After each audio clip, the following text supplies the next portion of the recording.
15 दिन के इस कार्यक्रम का समापन समारोह है। इस अवसर पर हमारे मध्य परम पूज्य स्वामी विपिन प्रकाश जी महाराज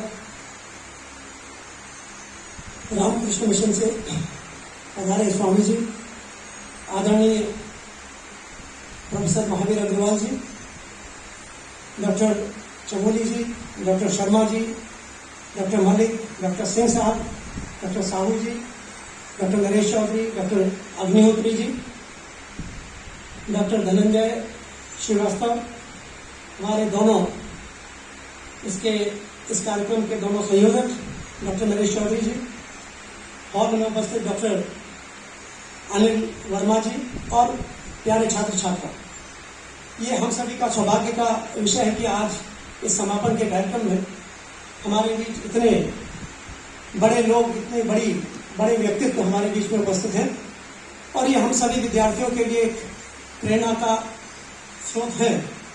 मैं सभी बच्चों का जो नए हमारे बीएमएस के पाठ्यक्रम में सम्मिलित हुए हैं विश्वविद्यालय की तरफ से, और एक 100 वर्ष पुरानी इस संस्था में जो कि पंडित मदन मोहन मालवीय जी के द्वारा बनाई गई है, एक बनारस हिंदू विश्वविद्यालय बनाया और दूसरा विश्वकुल विद्यापीठ और विश्वकुल कॉलेज बनाया, उसके प्रांगण में आप सभी का हृदय से स्वागत करता हूं। आप जैसे कि अभी आप लोग सुन रहे हैं कि क्या स्कोप है आयुर्वेद का, और आयुर्वेद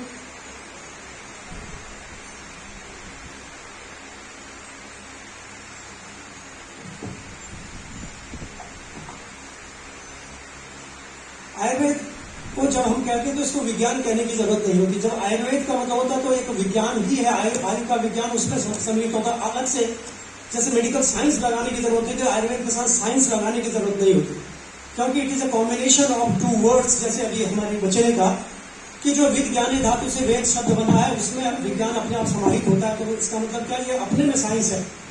तो जब भी आप ये सोचें कि हम साइंस की बात करें तो इसका मतलब कि it is more scientific than today's medical science. मैं क्यों बताना चाहता हूं कि जो आज की मेडिकल साइंस है वो एवर चेंजिंग है। एवर चेंजिंग का मतलब क्या है कि मैं छोटा सा उदाहरण हर बच्चे को देता हूं, क्योंकि देखिए, क्योंकि आज हम जिस युग में जी रहे हैं उसमें एक होलिस्टिक अप्रोच, जैसे कि अभी स्वामी जी ने बताया, रामकृष्ण मिशन के स्वामी जी ने, कि हम एक वेलनेस की बात करते हैं तो जब तक हम हमारी कलेक्टिव अप्रोच नहीं होगी तब तक हम उसको ठीक से नहीं कर पाएंगे। इसलिए सारी की सारी चिकित्सा पद्धतियां तो है ही हैं, उनका तो सहयोग लेना ही लेना है, टेक्निक का सहयोग लेना है। लेकिन आयुर्वेद के विषय में मैं आपको बताना चाहूंगा कि what is the difference between today's science and the Ayurveda. Ayurveda के विषय में हम लोग बताते हैं कि ये जो विज्ञान है हजारों साल से पुराना है और ऐसे ही इस्तेमाल होता है जैसे कि पहले इस्तेमाल होता था, आज भी उसी शर्तों पे इस्तेमाल होता है, उन्हीं गुणों के आधार पे होता है, उन्हीं सिम्टम्स के आधार पे होता है। जबकि मॉडर्न मेडिकल साइंस क्या है कि आज जो है वो कल नहीं। मैं एक छोटा सा उदाहरण देता हूँ कि जब हम लोग पढ़ते थे माइंड कोर्स, उसमें हमें एलोपैथी की साइंस भी सिखाई जाती थी, आयुर्वेद भी पढ़ाया जाता है, जैसे आज भी पढ़ाया जाता है।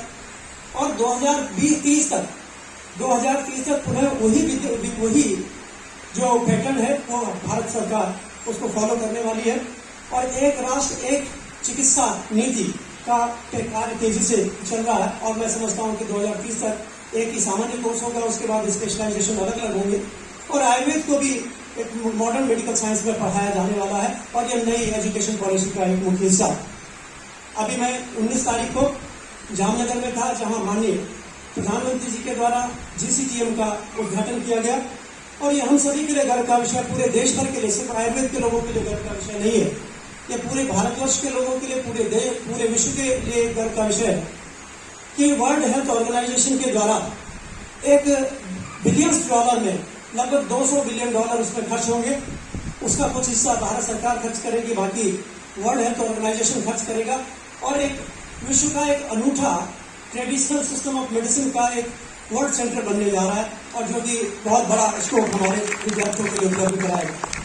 2-3 चीजों की बात मैं करूं, जब किसी चिकित्सा पद्धति को राजस्व मिलता है तो उसका विकास होता है और आज ये सबसे बड़ा समय है कि जब एक हमारे देश के प्रधानमंत्री एक केस आपने देखा होगा कि मेडिकल कॉलेजेस में अभी आपको सेकेंड और थर्ड ईयर के बाद जब क्लिनिकल क्लासेज होगी तो केस प्रेजेंटेशन का एक पीरियड होता है कि हम लोग एक रोगी बुलाते हैं, उसको केस प्रेजेंट करते हैं। ऐसा ही माननीय प्रधानमंत्री जी के द्वारा पूरे हजारों लोगों के बीच में एक युगांडा के प्रेसिडेंट की बिटिया को उठाकर, रोजमेरी को उठाकर केस प्रेजेंट किया गया कि इसका ऑपरेशन हुआ था ब्रेन सर्जरी का, ब्रेन कोई लीजन था। उसके बाद there was complete loss of vision was there, और उसका इलाज पूरे विश्व में नहीं हुआ, जबकि केरल में कहीं आयुर्वेद के द्वारा उसकी चिकित्सा हुई और उसको उन्होंने सार्वजनिक रूप से उसको उन्होंने हाईलाइट किया। तो आप समझ सकते हैं जब हमारे देश के प्रधानमंत्री आयुष सिस्टम के विकास के लिए इतने प्रयत्नशील हैं, तो निश्चित रूप से हम लोगों का ये सौभाग्य है और हम लोगों को भी उन्हीं भावनाओं के अनुरूप उसको अपने को परफॉर्म करना। मैं आपको और बताना चाहूंगा कि उन्होंने 2-3 डिक्लेरेशन और किए जो कि हम सभी के लिए गर्व का विषय, पूरे भारतवर्ष के लिए, कि जब भी कोई व्यक्ति भारत आएगा तो उसको आयुष वीजा के नाम से एक अलग से वीजा दिया जाएगा। यदि कोई व्यक्ति आयुर्वेद की चिकित्सा करने आ रहा है, कराने आ रहा है, योग के लिए हमारे यहाँ देश में आ रहा है, पंचकर्म के लिए आ रहा है, मरण चिकित्सा के लिए आ रहा है, और उसको वीजा की आवश्यकता, तो विशेष वीजा के तौर पे उसके वीजा पे, उसके पासपोर्ट पे लिखा जाएगा कि ये आयुष वीजा उसको दिया जा रहा है। ये हम सभी के लिए गर्व की बात है। तीसरी बात उन्होंने जो वहां बताई और ये कहा कि जैसे FSSAI एक सर्टिफिकेशन होता है फूड के लिए, ऐसे हलाल होता है सर्टिफिकेशन होता है फूड मटेरियल के लिए, उसी ढंग से एक आयुष सर्टिफिकेशन भी होगा। जब भी कोई फूड जो इंडियन फूड या कोई भी इंटरनेशनल फूड मार्केट में बिकेगा तो उसके लिए आयुष का सर्टिफिकेशन लेना जरूरी होगा। उसमें लिखा होगा कि ये इसमें ये जड़ी बूटी, ये कंटेंट है, चाहे हल्दी है, चाहे मसाले हैं, उन पर आयुष का सर्टिफिकेशन होना बहुत जरूरी है। और ये भी अपने लिए बहुत महत्वपूर्ण बात है कि आज भारत का जो आयुष जो सर्टिफिकेशन है वो पूरे विश्व में चलेगा। तो इससे आप समझ लीजिए कि आप कितनी बड़े विज्ञान के साथ जुड़ने जा रहे हैं। मैं आप लोगों को बताना चाह रहा था कि क्या व्हाट इज द डिफरेंस। देखिए, आपको हर चीज सीखनी है। एक विज्ञान होता है तो उसकी कुछ बेसिक साइंसेज होती हैं और एक विज्ञान होता है उसकी कुछ एलाइड साइंसेज होती है। आज एलोपैथिक जो साइंस है उसकी जो बेसिक साइंस की बात है जब हम लोग करते हैं तो फिजिक्स, केमिस्ट्री की बात करते हैं, बायोलॉजी की बात करते हैं, और जब हम एलाइड साइंसेज की बात करते हैं तो पैथोलॉजी की बात करते हैं, रेडियोलॉजी की बात करते हैं, एनेस्थीसिया की बात करते हैं। ये चीजें जो, या फार्माकोलॉजी की बात करते हैं, या हम पैथोलॉजी की बात करते हैं, या और ये जो केमिस्ट्री की बात करते हैं, बायोकेमिस्ट्री की बात करते हैं, ये एलोपैथी साइंस नहीं है। आप समझे, एक्सरे एलोपैथी साइंस है? नहीं है। स्टेथोस्कोप एलोपैथी साइंस है? नहीं है। ये क्या है? These are the tools. और ये क्या है? These are the extension of our sense organ. यदि कोई व्यक्ति मुझसे कहे कि भाई हम सब कुछ एक्सरे से ही देख सकते हैं, हम MRI से सब कुछ देख सकते हैं, तो हम लोग उनको ये कहते हैं कि यदि आप आंख उसमें से हटा दें तो न तो आप MRI देख सकते हैं, न स्टेथोस्कोप से कान से उससे कुछ सुन सकते हैं। तो ये सारी चीजें क्या है? हमारे सेंस ऑर्गन का एक्सटेंशन है।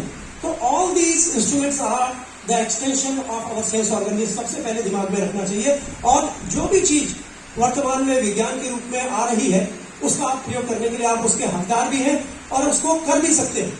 जैसे आप आयुर्वेद के चिकित्सक हैं तो क्या मोबाइल का इस्तेमाल कर रहे हैं? नहीं कर रहे।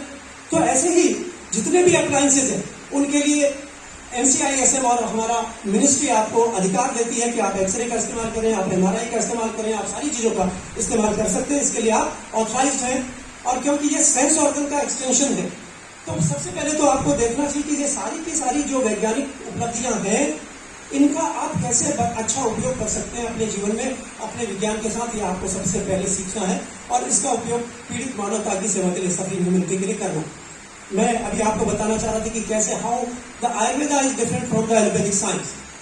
जब हम लोग पढ़ते थे तो हम लोगों को जो फार्माकोलॉजी पढ़ाई जाती थी, मैं समझता हूँ कि मेरी उम्र के जितने भी लोग होंगे, चाहे एलोपैथिक साइंस में हो चाहे आयुर्वेद में हो, उन सबने जो एलोपैथिक की जो मेडिसिन पढ़ी, चाहे वो पैराइम्यूनोसैलिसिलिक एसिड रही हो, चाहे स्ट्रेप्टोमाइसिन रहा हो, चाहे वॉली टेट्रासाइक्लिन रहा हो, चाहे टेट्रासाइक्लिन रहा हो, सल्फानिलामाइड रहा हो, चाहे फिनाइलबिटाजोल, ऑक्सीफिनाइलबिटाजोल, जितनी भी दवाइयां हम लोगों ने जिसकी फार्माकोलॉजी पढ़ी वो आज आउटडेटेड है।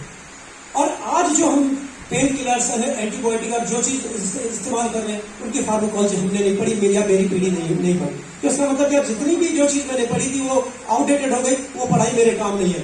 और जो आज हम पढ़ रहे हैं उसको मैंने पढ़ा रहे, वो कैसे लिखते हैं?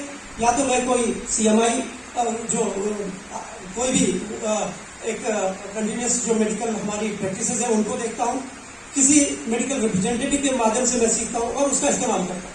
लेकिन आपने देखा होगा जो दवाइयां हैं हम उस समय इस्तेमाल करते थे उनके कई ADR हैं, एडवर्स रिएक्शंस होती है, कई साइड इफेक्ट होती है, किसी का रेजिस्टेंट होता है।